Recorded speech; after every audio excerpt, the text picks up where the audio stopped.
A garden has finally hit its peak and it is starting to fall. This is something that was almost unthinkable a few weeks ago. However, due to the developers' greed, this was inevitable. Now, Grow a Garden is being marketed as a kid and family friendly game. Beautiful fruits and flowers. Gather them, sell them, make lots of money, have fun. It's all good.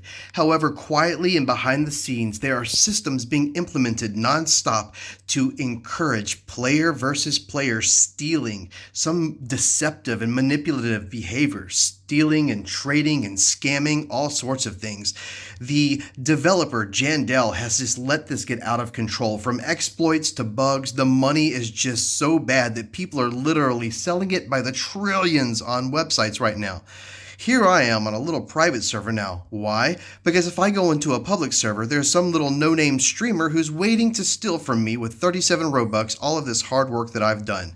Now, imagine if you are a 6 or 7-year-old kid who has no control over your emotions whatsoever and someone steals your favorite flower. Well, you're going to get quite angry.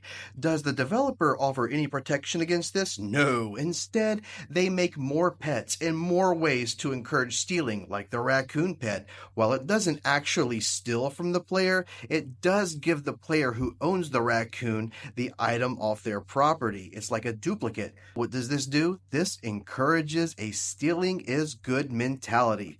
And the problem behind all that, it's all locked behind paying Robux. That's right. The chances are already so small for the things that you can win. We can come over here and take a look at the little event shop and let's see what she's offering right now. Here we have this Oasis egg, and let's just see how much things are. 5% chance right there. We've got an Oasis egg. Look at that. For 149 Robux, I can take a risk and for 0.5% chance get a Phoenix Fox. Now, we were doing this way before Easter earlier this year, and we were having a blast. However, a couple of streamers got the idea, hey, let's make videos stealing from people's farms. And Jandel saw that this was a moneymaker, and he ran with it. When Grow a Garden eventually falls because the developer just can't take and listen to feedback and build a positive game that is good for the whole community in the long term, this is what we're going to get, a beautiful idea that was wasted by greed. That's how most kingdoms fall anyway, right? Anyway, there we go. This is Grow a Garden, and I hate to say it, but I would probably give it another 4 or 5 months because as much content as he's putting out every single week, he cannot sustain it at this pace. Why? He's putting too much money into the game. Not his own money. He's making shekels so accessible, so invaluable, that the seeds that he's putting into the seed shop aren't even worth anything. Look at this.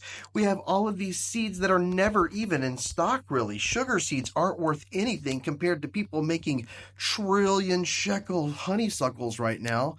He's basically trying to have to make more and more grand and ridiculous things every single time he does an update. And it's going to get to the point that there's not going to be an item he can create that will make logical sense in this game because the money just won't matter.